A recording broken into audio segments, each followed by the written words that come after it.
आज हम लोगों ने महागठबंधन, ये जो नाम बदलकर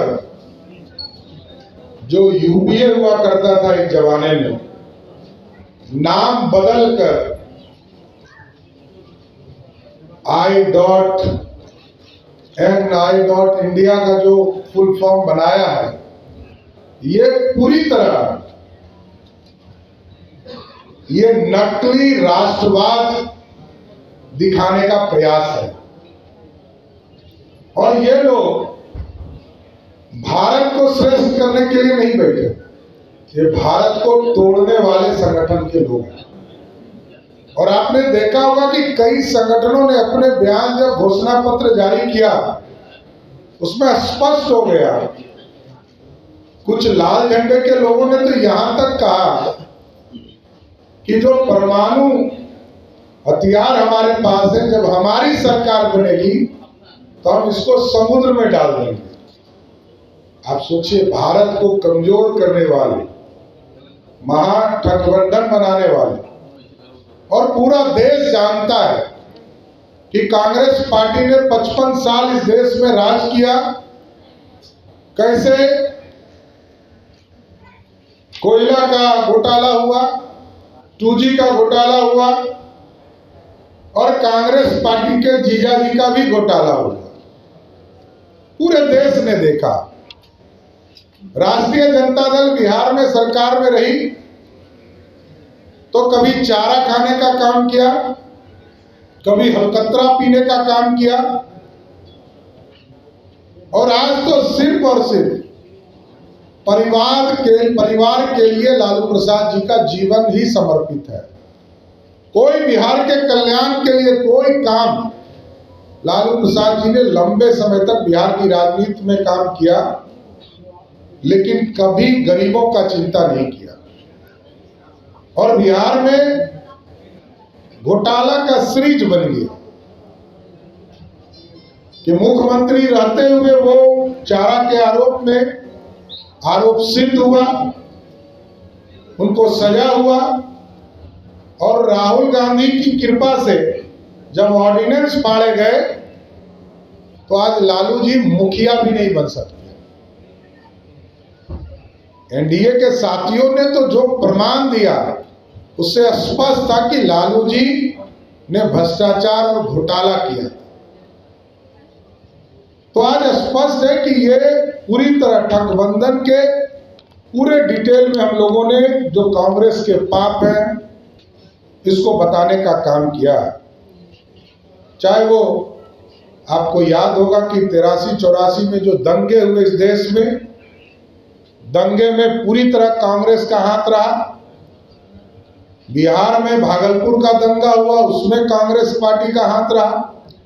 जबकि एनडीए की सरकार बनी तो दंगे में जो लोग थे उनको सजा भी देने का काम किया गया और उनको मुआवजा भी देने का काम किया, जिन लोगों के ऊपर एक तरह से अत्याचार हुआ। तो साथियों, एकदम स्पष्ट है कि ये राजद की लूट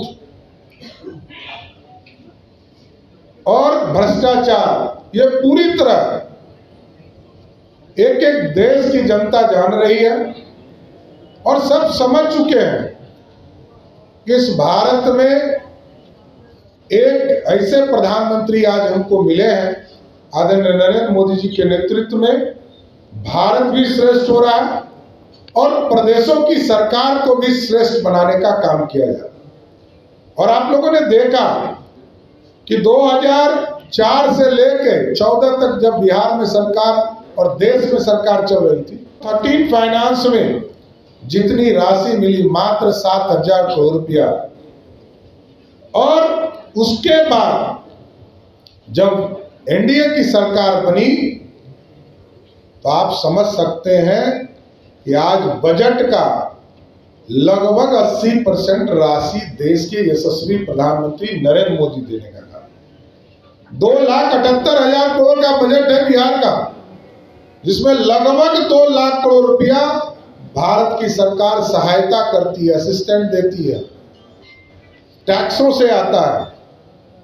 आप सोचिए कि बिहार जैसे प्रदेश को विकसित बनाने में नरेंद्र मोदी जी की सरकार लगी, लेकिन कांग्रेस पार्टी एक तो परिवारवाद में विश्वास करती है, दूसरा जो राष्ट्रीय जनता दल उनके गठबंधन के लोग हैं वो पूर्ण रूप से सिर्फ एक परिवार के प्रति ही पूरा जीवन है, कोई दूसरा कुछ नहीं।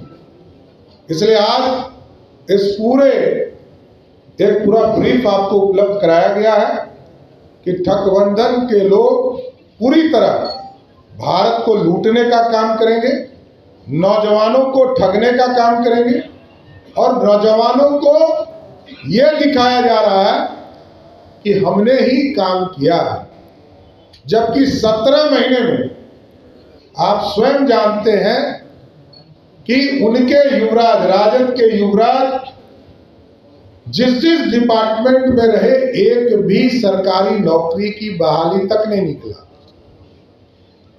और जो पॉलिसीज हम लोगों ने बनाया 2020 में 10 लाख सरकारी नौकरी का कमिटमेंट गरीबों तक पहुंचाने का, नौजवानों तक पहुंचाने का, उसको हम पूरा भी कर रहे हैं। आदरणीय मुख्यमंत्री जी भी लगातार इसकी चर्चा कर। इसलिए साथियों, मैं यही कहूंगा कि आज ठगबंधन पूरी तरह 2024 का चुनाव हारेगा और पहले फेज का जो चुनाव हुआ इसके चारों सीट हम बड़े मार्जिन से चुनाव जीतेंगे। पहले भी जितने चुनाव को आप देखेंगे, चाहे वो एनडीए के स्वरूप में रहा हो या भाजपा अकेले लड़ी हो, पिछला तीनों चुनाव हम उन सभी सीटों पर जीतने का काम किए हैं। आगे भी 2024 का जब 4 जून को रिजल्ट आएगा, ये चारों सीट कंप्लीट एनडीए को मिलेगी और 40 में 4 अभी सिर्फ टेलर है। 40 की 40 सीट बिहार से जीतकर मोदी की सरकार बनाने का काम करेंगे। धन्यवाद।